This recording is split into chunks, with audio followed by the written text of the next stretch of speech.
Nous sommes le 12 juillet 2023. Je suis au Flamboyant. Nous allons visiter l'exposition de Valérie Médard-Ramchun.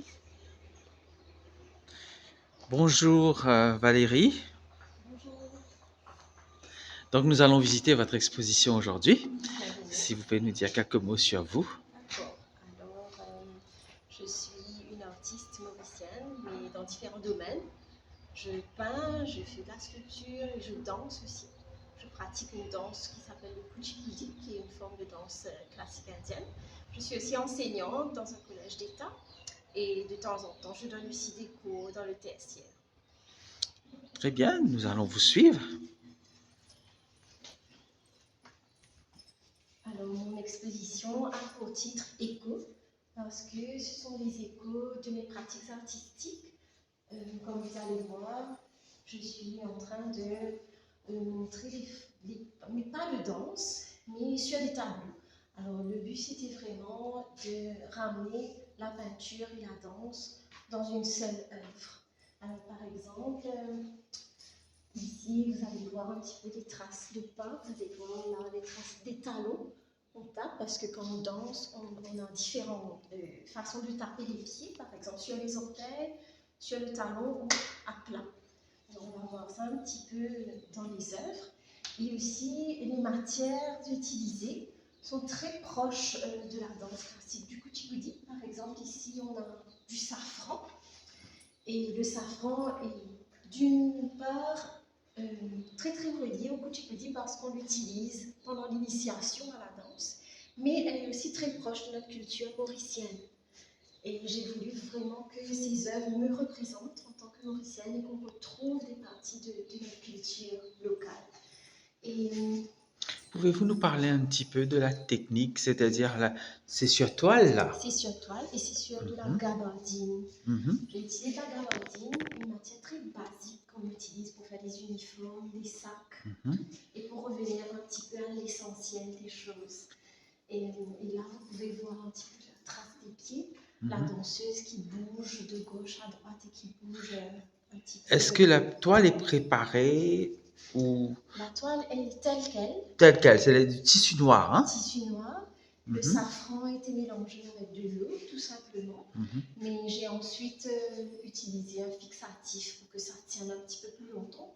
Mais je ne sais pas si ça va rester éternellement parce que au fil du temps, je pense qu'avec le soleil et tout, D'accord. peut-être que ça va s'effriter, mais on verra. Mais dites-moi, c'est comme si c'est une production aléatoire, at random, si je puis m'exprimer ainsi. Il n'y a pas de composition en tant que telle, hein?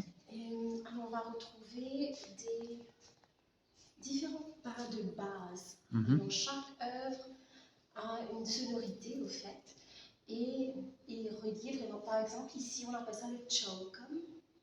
C'est pas tout simplement bouger dans n'importe quel sens. Mhm. Et c'est le chaukum où la danseuse utilise ce mouvement pour bouger sur scène.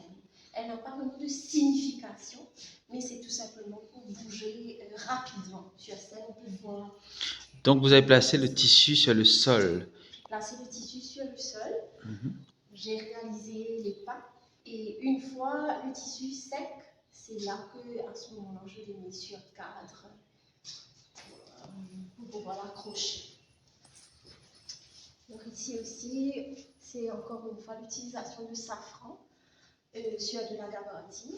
Et là, ce mouvement de kuchipudi, la rythmique, c'est do, di, mi, do, di, mi, où on a des pas en plat et d'autres pas sur les orteils. Alors là, j'ai utilisé des matières différentes, mais tout en restant vraiment dans la simplicité. C'est du tissu écru qui, encore une fois, est très utilisé localement, par exemple pour faire notre sac de pain, les petits sacs bazar, tout ça qu'on utilise. Et c'était très très important que j'utilise ces matières. Pour moi, c'était très important.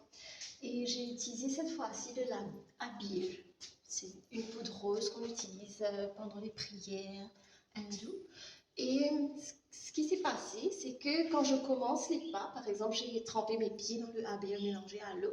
Quand je commence, c'est assez foncé, mais au fil des pas, ça commence à être un petit peu plus pâle. C'est pour cela que j'ai un petit peu relevé tout ce qui va disparaître avec le temps, avec des fils de broderie, mais qui ne dérangent pas le tableau visuellement. On en est vraiment à quelque chose de différent. Et ici, je suis revenue encore un petit peu avec le mariage de la peinture et de la danse, parce que là, j'ai utilisé du papier Fabriano qu'on utilise d'habitude pour l'aquarelle, mais en utilisant encore une fois le safran, la bière et le kumkum qu'on utilisait d'habitude pour faire le tikka. Et là, on voit bien la texture du safran, c'est très très intéressant. On voit bien comment est-ce que le pied a tapé sur le papier. Je ne sais pas si vous arrivez à voir. Oui, je vois les traces. Voilà. Mhm. Et là, c'est un mouvement que j'utilise pour bouger dans ce sens, de côté. Ici. Mhm. Et, encore une fois, dans la simplicité, c'est un pas très simple. Et là, j'ai fait le touch jump, c'est-à-dire un pas plat et les orteils qui viennent à l'arrière. Ça fait touch jump, touch jump. Alors ici, c'est une toute petite composition où ça fait tam, digitei, digitei. Alors là, je dis, c'est juste pour que les gens arrivent à peut-être s'imaginer un petit peu mes pieds qui sont en train de danser sur le tissu. Mais j'ai voulu que dans l'expo, il n'y ait pas de performance de danse, qu'il n'y ait pas de musique aussi pour que chaque personne arrive à créer sa propre musique et arrive à tirer sa propre conclusion. Alors ici, un petit tableau comme ça en long, où on bouge avec des plats de pieds. Donc, comment vous appelez cette teinture-là? Cette teinture-là, c'est du habillage. Donc, c'est quelque chose de naturel, hein? Oui, c'est de la poudre. Donc, vous privilégiez donc des pigments Des pigments. naturels comme le safran. Oui, pour moi, c'était vraiment pour revenir un peu à la source de qui nous sommes, de marquer, ce sont des traces, n'est-ce pas? Pour aujourd'hui marquer les traces de qui je suis. Moi, Valérie Médard-Ranchen, tout ce qui est autour de moi, tout ce que je fais, mais vraiment marquer mes traces aujourd'hui en 2020. Est-ce que vous avez été influencé par un courant artistique ou par un artiste en particulier? Je n'ai pas été influencée par peut-être inconsciemment, mais consciemment pas du tout.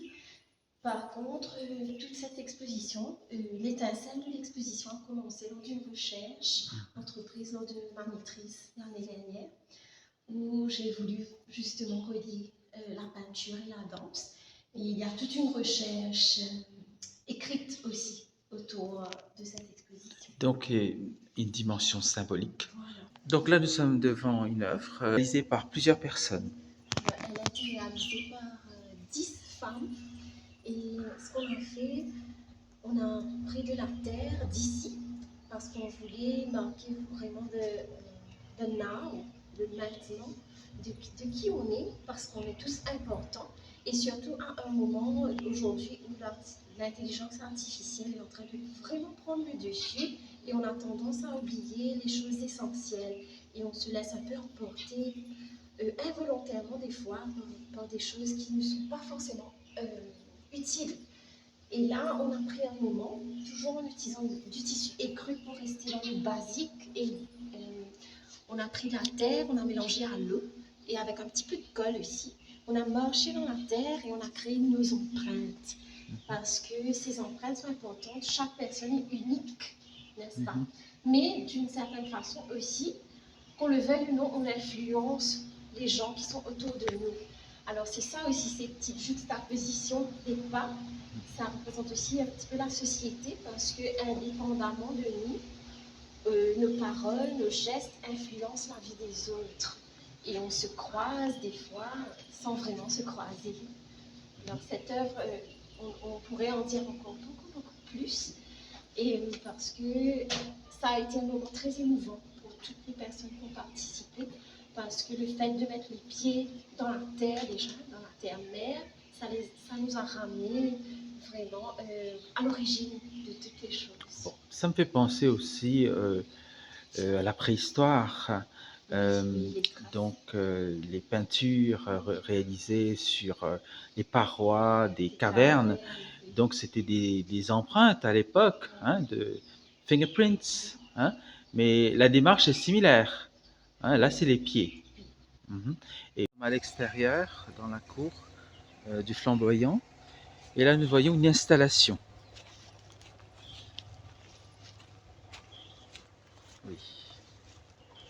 Puisque je suis dans un espace que j'aime beaucoup parce que je viens ici assez régulièrement pour faire des ateliers avec mes élèves.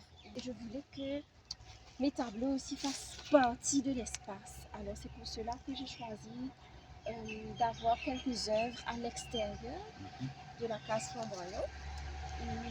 Que ça se marie avec tout ce qui était déjà là. Par exemple, cette ancienne porte, je trouvais que ce tableau se mariait parfaitement à cette Donc, c'est de la espace. récupération, en fait. Oui, Hein? aussi. Oui. Et aussi, autre chose, maintenant pour en revenir au tableau, là... Ça, c'est de la photographie. Voilà. Parce que ici, j'ai utilisé du talc. Mhm. Parce qu'on utilise le talc, les percussionnistes utilisent le talc Mhm. pendant qu'ils sont en train de faire leur performance. Les percussionnistes vont accompagner la danse, n'est-ce pas? Mhm.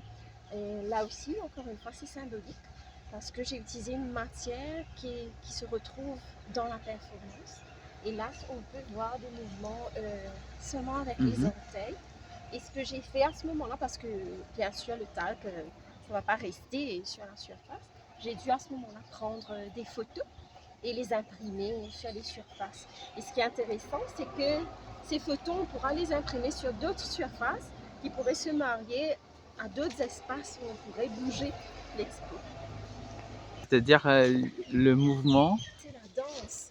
Alors que ça danse avec la nature, avec Mhm. le vent, on ne sait pas dans quelle direction ça va partir. Je trouve ça vraiment intéressant, ça se marie parfaitement à Mhm. l'espace.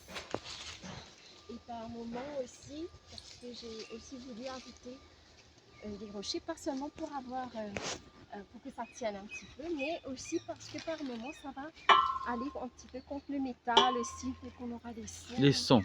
Voilà. 3 tableaux, c'est de la photographie et c'est du talc utilisé sur du papier noir, du papier simple, du Mhm. Bristol. Mais ce qui est différent, c'est que là, j'ai le talc sur mes claviers, ensuite j'ai fait la performance. Et par contre, ici, j'ai le talc déjà sur le papier et ensuite les mouvements sont venus. Alors pour créer un petit peu de négatif positif et pour que ce soit visuellement intéressant. L'idée c'était vraiment qu'on marche, qu'on fasse le tour de l'espace et que les tableaux vraiment fassent un La nature. avec la nature, avec Mhm. les arbres, avec les feuilles. Parce que quand on va regarder l'œuvre, on va aussi voir tout ce qui est autour et les reflets, la lumière du soleil. Et bien sûr, encore une fois, le mouvement qui vient. Le sable. Voilà. Mhm. Et le sable, on va le retrouver dans le tableau. Alors, cette œuvre et une prochaine œuvre qu'on va voir, elles ont été réalisées à la plage de la Cambus, une plage que j'aime beaucoup, qui est restée un petit peu à l'état sauvage, si on peut dire. Et là, j'ai réalisé, avec l'aide d'une amie, on a réalisé les pas dans le sable. Et encore une fois, là, on a pris des photos que j'ai imprimées. D'une certaine façon aussi, la sculpture se retrouve dans les œuvres. En Parce que effet. ce sont des choses en relief. Mhm. C'est pas vraiment en 3 dimensions, mais on retrouve ça. Et là, il y a le côté Ici, éphémère aussi. oui. Hein, Voilà. c'est-à-dire ça va disparaître. Oui, oui. Et Mhm. le même jour, de toute façon, ça a disparu avec les vagues. Mhm. Pareil, ça a été fait à la Cambus, mais là, on voit bien que c'est un mouvement différent. C'est un mouvement circulaire Mhm. et qu'on utilise sur scène justement pour faire des cercles.